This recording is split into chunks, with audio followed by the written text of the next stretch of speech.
klausul-klausul perjanjian dalam hubungan hukum antara franchisor, sang pemilik franchise atau sang pemberi franchise dengan franchisee, sang penerima franchise.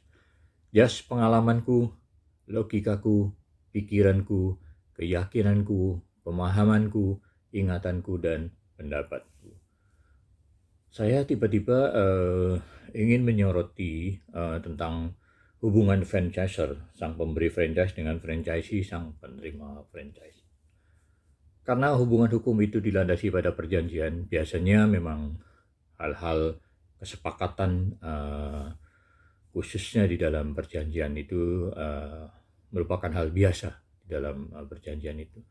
Namun yang menjadi sorotan atau perhatian saya adalah tentang isi perjanjian itu sendiri. Biasanya, sepengetahuan saya, hubungan hukum ini akan didahului dengan proposal bisnis atau informasi bisnis yang diminta oleh franchisee kepada franchisor, atau sebaliknya franchisor yang memberikan proposal bisnisnya.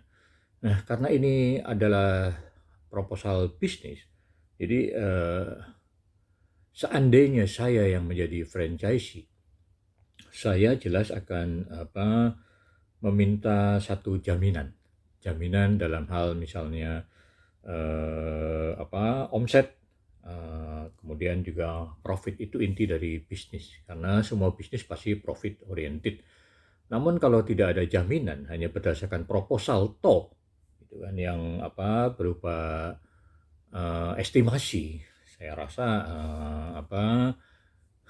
bagi saya gitu kan kurang kurang kurang serak ya. Mungkin bagi orang lain hal itu adalah hal biasa, tetapi bagi saya gitu kan, karena saya ingin seorang bisnis, profesional bisnis, dan franchisor juga seorang bisnis yang jelas profit oriented. Jadi sudah seharusnya di dalam proposal itu ada satu jaminan, atau kalau saya yang menjadi franchisee, saya akan melok.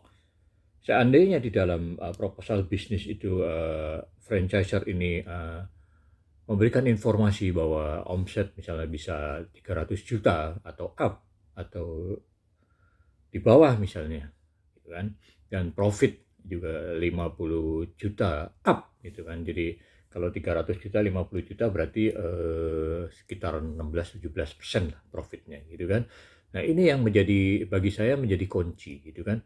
Kenapa? Karena franchisor ini sebelum memberikan franchise kepada franchisee kan sudah berpengalaman, mungkin membuka beberapa cabang, atau menerima atau memberikan beberapa franchise kepada franchisee gitu kan. Jadi dari pengalaman yang ada, mungkin franchisor bisa memberikan estimasi yang lebih akurat lah gitu kan. Jadi bagi saya begitu. Jadi saya apabila sebagai franchisee, saya akan menuntut, melok gitu kan, bahwa seandainya informasi bisnis sampaikan adalah omsetnya 300 juta dan profitnya minimal 50 juta gitu kan, saya akan meminta jaminan bahwa itu sebagai kesepakatan yang mengikat, patokannya itu. Jadi karena bisnis kan pasti ada batasannya. Meskipun semua orang tahu bahwa bisnis itu tidak selamanya di atas terus atau stuck, bahkan mungkin juga bisa di bawah, karena itu tergantung dari pasar gitu kan. Namun sebagai profesional bisnis itu harus memberikan satu jaminan, seperti bunga bank lah misalnya kan. Suku bunga pinjaman misalnya 5%, 7%, 9%, itu kan patokannya mengikuti suku bunga SBI misalnya begitu kan. Demikian juga suku bunga kredit gitu kan. Estimasi juga rata-rata ada yang 7%, 9%, mungkin 12 or up gitu kan, mengikuti suku bunga yang sekarang. Tapi saya tidak mempermasalahkan suku bunga gitu kan. Namun patokan batasan bisnis ini gitu kan. Jadi yang ingin saya lock gitu kan. Jadi kalau omset 300 misalnya, profit 50 juta gitu kan. Apakah franchisor berani melok gitu kan dengan jaminan itu dalam kenyataannya. Jadi seandainya dalam perjalanan bisnisnya kemudian franchisee tidak bisa mendapatkan omset 300 juta dan profit 50 juta gitu kan. Saya rasa perjanjian ini harus dipenuhi dengan cara franchiser yang memberikan jaminan agar tetap mendapatkan profit 50 juta. Mungkin omset tidak begitu penting, tetapi yang dipentingkan adalah profit. Jadi kalau profit di bawah 50 juta, saya akan meminta jaminan atau menuntut bahwa franchise harus memberikan tambahannya apabila saya profitnya cuma 40 juta dalam sebulan misalnya. Jadi franchiser minimal harus menambahkan 10 juta per bulannya. Tetapi seandainya profitnya bisa sampai 60 juta up, ya saya sebagai pengusaha yang terikat dalam perjanjian juga konsekuen dan komit, gitu kan, jadi fair, ya kan. Jadi apabila saya ternyata profitnya lebih dari 50 juta, misalnya 60 juta, 70 atau bahkan 100, ya jelas kelebihannya itu saya akan berikan kepada franchiser. Jadi saya juga berani menuntut, tetapi siap juga komit dengan tuntutan saya. Jadi apabila lebih, gitu kan, tidak mungkin saya juga mengkip.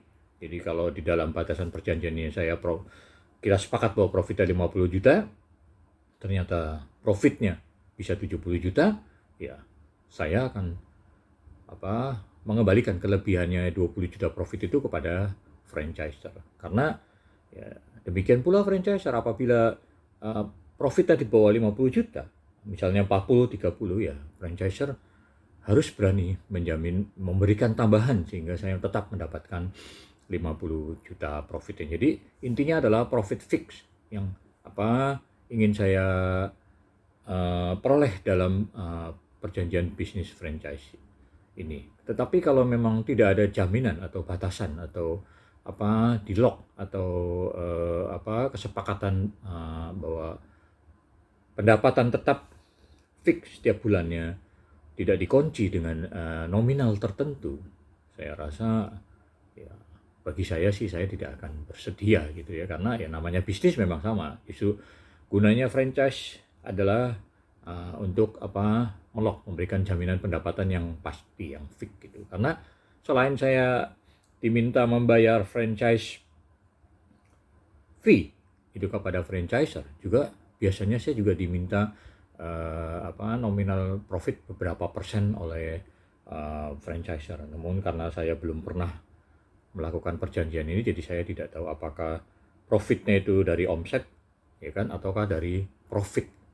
Saya tidak tahu. Jadi kalau profit 50%, apakah misalnya franchise minta profit juga 5%, apa 5% dari 50%, dari 50 juta, ataukah 5% dari omset misalnya 300 juta. Gitu. Jadi yang penting bagi saya adalah batasan itu, pendapatan fix-nya. Gitu. Jadi omset mungkin tidak terlalu ini gitu kan. Jadi kita mementingkan profitnya, ya. Jadi demikian gitu kan yang pikiranku dan logikaku yang tiba-tiba ingin mempertanyakan atau membahas tentang masalah hubungan hukum antara franchiser dengan franchisee ini. Demikian, semoga pikiranku dan logikaku ini dapat bermanfaat. Salam sukses masih dari I Love Beach Walk. Yes.